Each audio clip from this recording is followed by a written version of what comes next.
পশ্চিম বাংলার 91 লক্ষ মানুষ যারা বৈধ নাগরিক তারা ভোটাধিকার হারিয়ে আজকে পশ্চিম বাংলার 91 লক্ষ মানুষের স্বপ্ন ভেঙে চুরমার হয়ে গিয়েছে। তার জন্য পুরো দায় রাজ্যের নির্বাচন কমিশন, তার জন্য পুরো দায় নির্বাচন কমিশনের যে সমস্ত অপদার্থ অফিসার নিয়োগ করেছিলেন, যারা ইআরও হিসাবে কাজ করেছেন, যারা এই ইআরও হিসাবে 2 লক্ষ বৈধ নাগরিক ভোটাধিকার হারানোর জন্য কারা আসল কালপিট এটা কিন্তু বাংলার মানুষ জানে। দিনের আলোর মতো এই তথ্য সবকিছু কিন্তু বাংলার মানুষের কাছে পরিষ্কার আছে। আমরা নির্বাচন কমিশনে সেটাও জানিয়ে এসেছি। আপনাদের মাধ্যমে বাংলার মানুষকে এই বলে আমরা অন্তত আশ্বস্ত করব, আপনারা অবশ্যই ট্রাইব্যুনালে গিয়ে আপনাদের যে কাগজ সেগুলো আপনারা জমা দিন। আপনারা যারা আজকে নির্বাচন কমিশনের বক্তব্য হচ্ছে যে আপনারা পারলে অনলাইনে আপনারা আপনাদের যে ট্রাইব্যুনালে রেজিস্ট্রেশনটা করুন এবং হার্ড কপি যেটা আপনারা জমা দিতে চান সেটা যখন বিচার প্রক্রিয়া শুরু হবে তখন আপনারা গিয়ে সেটা ট্রাইব্যুনালে জাজের সামনে দেখাতে পারবেন যে আপনার কি কি ভ্যালিড কাগজ আছে। প্রখর রৌদ্র উপেক্ষা করে আপনারা অপেক্ষা করছেন। আমরা গিয়ে দেখলাম যে নির্বাচন কমিশনের দপ্তরে কর্পোরেট স্টাইলে ঝাঁ চকচকে অফিস করে তারা ঠান্ডা ঘরে হাওয়া খাচ্ছেন। আর শুধু আপনারা এখানে যে কষ্ট পাচ্ছেন এমনটা নয়, পশ্চিম বাংলায় 91 লক্ষ বৈধ নাগরিকের ভোটাধিকার কেড়ে নিয়েছে নির্বাচন কমিশন। নির্বাচন কমিশন বলেছিলেন যে একটা বৈধ নাগরিকের ভোটার কারা হবে না। আমি জানতে চাইলাম অ্যাডিশনাল চিফ ইলেকট্রাল অফিসারের কাছে যে একটি পরিবারের 5 জন সদস্য, 3 জন সদস্যের নাম ভোটার তালিকায় উঠেছে, 2 জন সদস্যের নাম ভোটার তালিকায় ওঠেনি, তাহলে নির্বাচন কমিশন থেকে কি বলা হবে যে ওই 2 জন ভারতীয় বৈধ নাগরিক নয় আর তার বাবা মা এবং একটা সন্তান তারা বৈধ নাগরিক, সেই জন্য তাদের নামটা ভোটার তালিকায় উঠেছে? চিফ ইলেকট্রাল অফিসার আমাদেরকে জানালেন যে এটা নির্বাচন কমিশনের দায় নয়। যারা ইআরও এবং এইআরও ছিলেন তারা যখন সাধারণ মানুষের ডকুমেন্টগুলোকে সাবমিট করেছিলেন পোর্টালে, তখন তারা বৈধ এবং ভ্যালিড ডকুমেন্টগুলোকে পোর্টালে সাবমিট করেননি। সেই জন্যে এই মানুষগুলোর নাম বাদ গিয়েছে। আমরা পাল্টা প্রশ্ন ছুড়ে দিয়ে জানতে চাইলাম যে যদি একটা মানুষ তার বৈধ ভ্যালিড কাগজ, পাসপোর্ট থেকে শুরু করে মাধ্যমিকের সার্টিফিকেট সব কিছু যদি তিনি এইআরও বা এইআরও তাদের কাছে যদি জমা করেন আর তারা যদি সেটা পোর্টালে সাবমিট না করে ইনভ্যালিড কাগজ পোর্টালে সাবমিট করেন, তার দায় কেন সাধারণ মানুষকে দেওয়া হচ্ছে? তার জন্য সাধারণ মানুষকে কেন ক্ষতিগ্রস্ত হতে হবে? তার জন্য সাধারণ মানুষের ভোটের অধিকার কেন তালিকা থেকে মুছে দেওয়া হবে? এর কোনো পরিচ্ছন্ন সদুত্তর নির্বাচন কমিশন আজও দিতে পারেনি। আমরা যা সাধারণ মানুষ আমরা জানতে চাই, দায়িত্ব নির্বাচন কমিশনের। তাদের অধীনে কাজ করেছেন ইআরও, তাদের অধীনে কাজ করেছেন এইআরও, তারা সঠিক কাজ করেছেন না বেঠিক কাজ করেছেন তার পুরো দায় কিন্তু নির্বাচন কমিশনের। নির্বাচন কমিশনের কাছে সদুত্তর নেই। তারা হিটলারি পন্থা নিয়ে কেন্দ্রীয় বাহিনী দিয়ে কলকাতার নির্বাচন কমিশনের দপ্তরটাকে ঘিরে রেখেছে। আজকে মনে হচ্ছে যে কলকাতার নির্বাচন কমিশনের যে দপ্তর সেটা বোধহয় একটি যুদ্ধের চারপাশের একটি সুরক্ষা বলয়। মনে হচ্ছে যে আমেরিকার ডোনাল্ড ট্রাম্পের যে হোয়াইট হাউসের যতটা না সুরক্ষা বলয় তৈরি করা আছে, তার থেকে বেশি বাড়তি সুরক্ষা বলয় তৈরি করা হয়েছে কলকাতায় অবস্থিত রাজ্যের মুখ্য নির্বাচনী আধিকারিকের দপ্তর। ফলে তারা বুঝতে পারছেন যে তারা অপরাধ করেছেন। এই অপরাধের জন্যে সাধারণ মানুষ প্রশ্ন করবেন, সাধারণ মানুষের কাছে জবাব দিতে হবে। এটা ভারত, এটা গণতান্ত্রিক রাষ্ট্র, এটা রাজতন্ত্র নয়। জবাব তারা দিতে পারবেন না বলেই কেন্দ্রীয় বাহিনী দিয়ে সুরক্ষা বলয় তৈরি করে তার মধ্যে নির্বাচন কমিশনের অফিসাররা বসে আছেন। আর গ্রামে গঞ্জে সাধারণ মানুষ, লক্ষ লক্ষ বৈধ নাগরিক ভোটাধিকার হারিয়ে তারা আজকের বিভিন্ন সরকারি দপ্তরে ঘুরে বেড়াচ্ছেন। আর নির্বাচন কমিশন থেকে আমাদের বললেন যে আমরা তো বলে দিয়েছি বিভিন্ন মহকুমা শাসকেও তারা ট্রাইব্যুনালে কাগজ জমা করবে। আমরা প্রশ্ন করলাম, ট্রাইব্যুনালে কাগজ জমা করবেন, ট্রাইব্যুনালের কোনো অস্তিত্ব এখনো মানুষ দেখতে পায়নি। প্রত্যেকটা মহকুমা শাসকের দপ্তরে কিংবা জেলা শাসকের দপ্তরে যদি ৫-১০ হাজার মানুষ প্রত্যেক দিন তাদের যদি কাগজপত্র আপিল নিয়ে তারা যদি আসেন, তাহলে সেই কাগজগুলো জমা নেওয়ার জন্যে ডিএম অফিসে কি কোনো রকম কোনো পরিষেবা সেল খোলা হয়েছে? মহকুমা শাসকের দপ্তরে কি এই ধরনের কোনো পরিষেবা সেল আজও পর্যন্ত আছে? সরকারি কোনো আধিকারিক সেখানে কি ট্রাইব্যুনালের কাগজ জমা নেওয়ার জন্যে অপেক্ষা করছে? সরকার থেকে, নির্বাচন কমিশনের দপ্তর থেকে কোথাও কি ৫ জন অফিসারকে ট্রাইব্যুনালের কাগজ জমা নেওয়ার জন্যে মানুষকে চিহ্নিত করেছেন? শুধু একটা নোটিফিকেশন জারি করে দিয়েছেন, অমুক জেলায় অমুক ফরমার জজ থাকবেন, অমুক জেলায় অমুক অবসরপ্রাপ্ত জজ ট্রাইব্যুনালের দায়িত্ব পালন করবেন। বিচারের নামে এই যে প্রহসন তৈরি করছে নির্বাচন কমিশন, বিচারের বাণী যে নীরবে নিভৃতে কাঁদে, এই যে প্রবাদ আজকে নির্বাচন কমিশনের পৃষ্ঠপোষকতায় পশ্চিমবাংলায় সেটা নিয়ে এসে তারা সাধারণ নাগরিকদের ভোটের অধিকার কেড়ে নিয়ে অবৈধভাবে পিছনের দরজা দিয়ে নির্বাচন কমিশনের মনোনীত কোনো রাজনৈতিক দলকে তারা ক্ষমতায় নিয়ে আসার জন্যে তারা ষড়যন্ত্র করছে। এটা পশ্চিমবাংলার মানুষের জন্যে স্বাধীনতার পরে সব থেকে একটা বড় কালো দিন, সব থেকে বড় একটা দুঃসময়।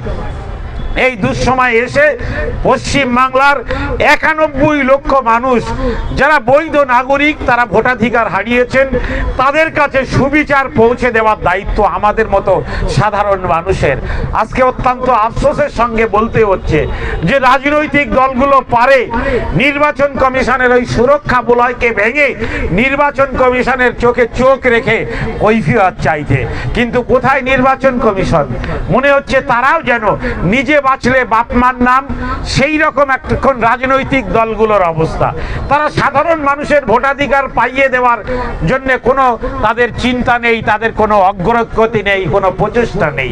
আজকে নির্বাচন কমিশনের নিচে সাংবাদিক ভাই বোনেরা জিজ্ঞাসা করছিলেন যে আপনাদের মধ্যে যাদের নাম কেটে গিয়েছে তাদের অবস্থা কেমন? আমি বললাম শুনুন, পরশুদিন এক ভদ্রলোক এসেছিলেন, তার স্ত্রীর নামটা ভোটার তালিকা থেকে বাদ মুছে দেওয়ার খবর শোনার সাথে সাথে মহিলাটি আত্মহত্যা করতে গিয়েছিলেন। মানুষটি তার স্ত্রীকে আত্মহত্যা প্রবণতার হাত থেকে বাঁচিয়ে কোনো একজন মানুষের কাছে রেখে আমার কাছে ছুটে এসেছেন, বললেন যে আমার স্ত্রীর এই অবস্থা, একটু কিছু আশ্বাস বাণী অন্তত যদি আপনারা তাকে দেন তাহলে সে হয়তো আত্মহত্যা না করে নিজের স্বপ্ন দেখবে, বেঁচে থাকার স্বপ্ন দেখবে, মানুষ হিসাবে তার সন্তানগুলোকে মানুষ করার স্বপ্ন দেখবে। আজকে পশ্চিমবাংলার ৯১ লক্ষ মানুষের স্বপ্ন ভেঙে চুরমার হয়ে গিয়েছে।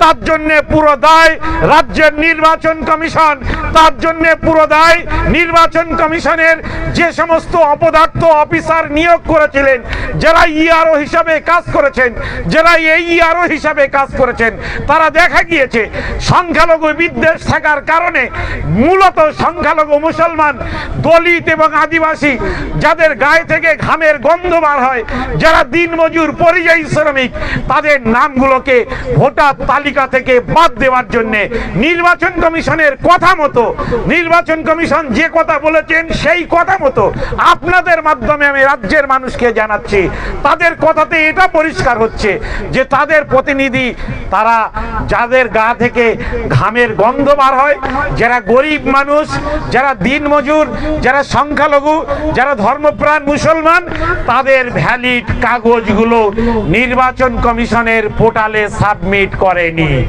আপনি মাধ্যমিকের সার্টিফিকেট দিয়েছেন, সেটা তারা পোর্টালে সাবমিট করেনি। আপনি পাসপোর্ট জমা দিয়েছেন, সেটা তারা পোর্টালে সাবমিট করেনি।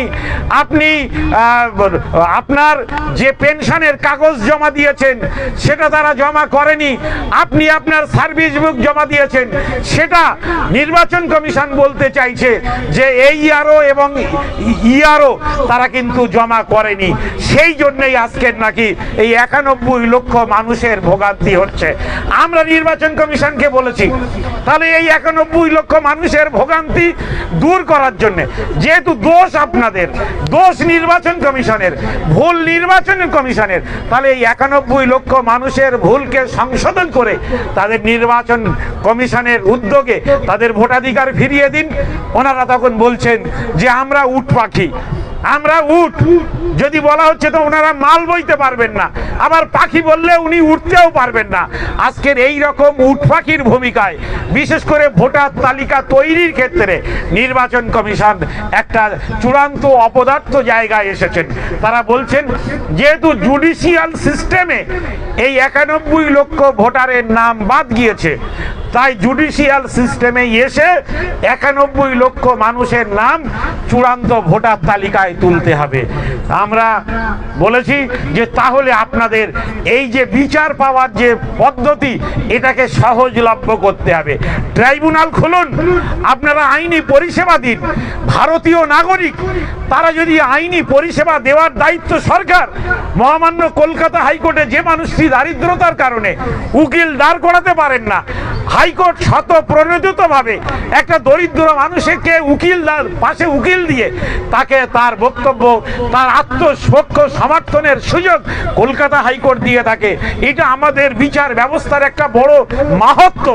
সেই বিচার ব্যবস্থার বড় মাহাত্ম্যকে, গুরুত্বকে আজকের অপবিত্র এবং কলঙ্কিত করছে নির্বাচন কমিশন। আমরা নির্বাচন কমিশনে আজকে দাবি করেছি যে মানুষগুলো তারা ইতিমধ্যে ট্রাইব্যুনালে তাদের আপিল জমা করেছেন, 30 দিনের মধ্যে তাদের বিচার প্রক্রিয়া সম্পন্ন করতে হবে। বছরের পর বছর ধরে তারা বিচার পাওয়ার জন্যে দাঁড়ে দাঁড়ে ঘুরবেন, ট্রাইব্যুনালে যাবেন, তাদের হাওয়াই চটি হয়ে যাবে। এ জিনিস কিন্তু চলতে দেবে না। বাংলার মানুষ সোচ্চার হবে, তারা জানে যে কিভাবে বিচার পেতে হয়, কারা দায়ী এই 91 লক্ষ বৈধ নাগরিক ভোটাধিকার হারানোর জন্যে, কারা আসল কালপিট, এটা কিন্তু বাংলার মানুষ জানে। দিনের আলোর মতো এই তথ্য সবকিছু কিন্তু বাংলার মানুষের কাছে পরিষ্কার আছে। আমরা নির্বাচন কমিশনে সেটাও জানিয়ে এসেছি। আপনাদের মাধ্যমে বাংলার মানুষকে এই বলে আমরা অন্তত আশ্বস্ত করব, আপনারা অবশ্যই ট্রাইব্যুনালে গিয়ে আপনাদের যে কাগজ সেগুলো আপনারা জমা দিন।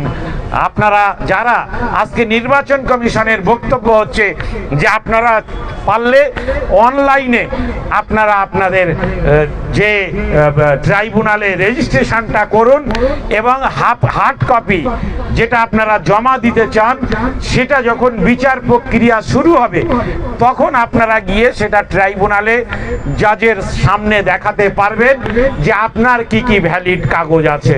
আমি জানি বিচারের বাণী নীরবে নিবৃতে কাঁদবে। কাজটা অনেকটা লং টাইম, তবু আমরা 30 দিনের মধ্যে সম্পন্ন করার জন্য দাবি করেছি। আপনাদের মাধ্যমে রাজ্যের সমস্ত ভোটাধিকার হারানো মানুষের কাছে সহমর্মিতা জানিয়ে আমরা বলবো যে আপনারা ট্রাইব্যুনালে আপনাদের আপিলটা রেজিস্ট্রেশন করুন, অ্যাকনলেজমেন্টটা বার করে রাখুন, এবং ভোট চলে গেলেও আপনারা আপনাদের ভোটার তালিকায় নাম ফিরে পাওয়ার জন্যে আপনাদের লড়াই, আপনাদের জন্যে আমাদেরও লড়াই থাকবে। আপনার এই লড়াইতে আপনাদের পাশে আমরা থাকব, আপনাদেরকে অনুরোধ করব আমাদের পাশে থাকবেন। আপনারা দীর্ঘক্ষণ ধরে এসেছেন, সবাই সময় দিয়েছেন, সবাইকে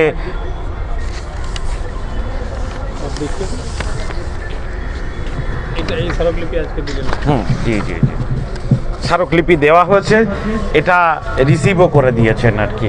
বিভিন্ন সংগঠনের পক্ষ থেকে দেওয়া হয়েছে, এখানে বিভিন্ন সংগঠনের ভাইরা এসেছেন, যৌথভাবে দেওয়া হয়েছে।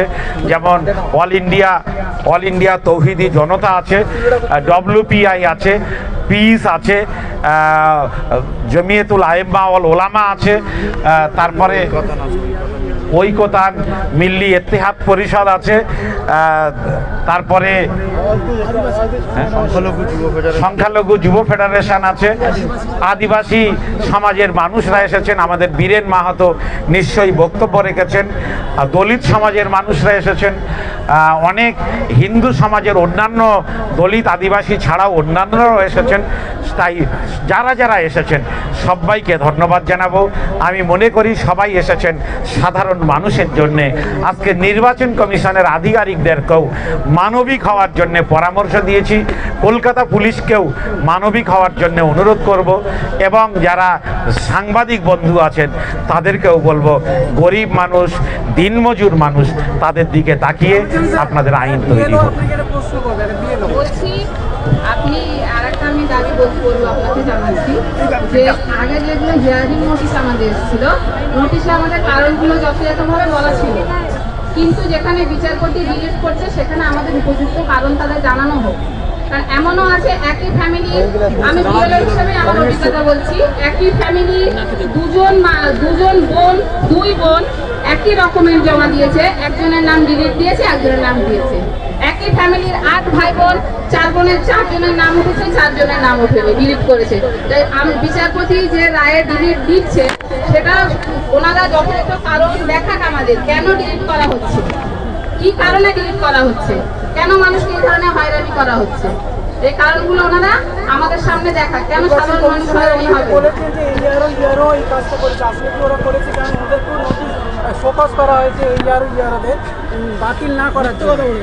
না এই ইয়ারোদের ফোকাস করা হচ্ছে এই ধরনের একটা প্রসেসে ভুল সংশোধন করা কিংবা এসআইআর করার আগে আমাদের প্রত্যেকের মানে আমাদের যারা রাজ্যে যারা অধিকর্তা আছে, যারা এই সমস্ত দায়িত্ব সামলায়, তাদের ক্ষেত্রে প্রত্যেকের উচিত আগে আমাদের সমস্ত ডকুমেন্ট সংশোধন করানো। ওনারা আধার কার্ড করবেন এজেন্ট দিয়ে, এজেন্টকে কম পয়সা দেবে, এজেন্ট প্রত্যেকবার বানান ভুল করবেন। আপনি বানান ঠিক করে অ্যাপ্লাই করবেন, আপনার বানান ভুল আসবে। আপনি ভোটার কার্ড করবেন, ভুল আসবে। 2002-এ যখন আমাদের ভোটার কার্ড করা হয়েছিল, অনেক ফ্যামিলি জানেই না তাদের ভোটার কার্ড হয়ে গেছে, বাড়ি ভোটার একদম যে আমার ক্ষেত্রে তাই হয়েছে, বাড়ি দিয়ে গেছে। অনেক ফ্যামিলি জানেই না তাদের বয়স 16 বছরের হয়ে গেছে, 18 বছরের নাম করে ভোটার দিয়ে গেছে। সেই দিনে ধন্যবাদ, ঠিকই বলেছেন, আমি একদম আপনার সঙ্গে একমত। আমি এটাও বলেছি কিন্তু বিচারকে দোষ দিচ্ছে, বলছে উড়িষ্যা থেকে এসে পরে ওরা ডিলিট করে দিচ্ছে। সেটা বলতে হবে এইআরও এবং ইআরও, তাদেরকেও বলতে হবে যে ইলেকশন কমিশন কেন আমাদেরকে সাধারণ মানুষের সামনাসামনি দাঁড় করাচ্ছেন। আমরা এই বোন যে প্রশ্ন করলেন, আমি এই প্রশ্নই করেছি। একটা পরিবারের 5 জন সদস্য, 3 জনের নাম ভোটার তালিকায় এসেছেন, 2 জনের নাম আসেনি। নির্বাচন কমিশন কি বলতে চান যে ওই একটি পরিবারের 3 জন তারা ভারতীয় নাগরিক আর 2 জন তারা বৈধ নাগরিক নয়? এই প্রশ্ন আমরা নির্বাচন কমিশনের কাছেও করেছি। আপনার সঙ্গে সম্পূর্ণভাবে একমত, এবং আপনি যেটা উপলব্ধি করেছেন সেটাকে ধন্যবাদ।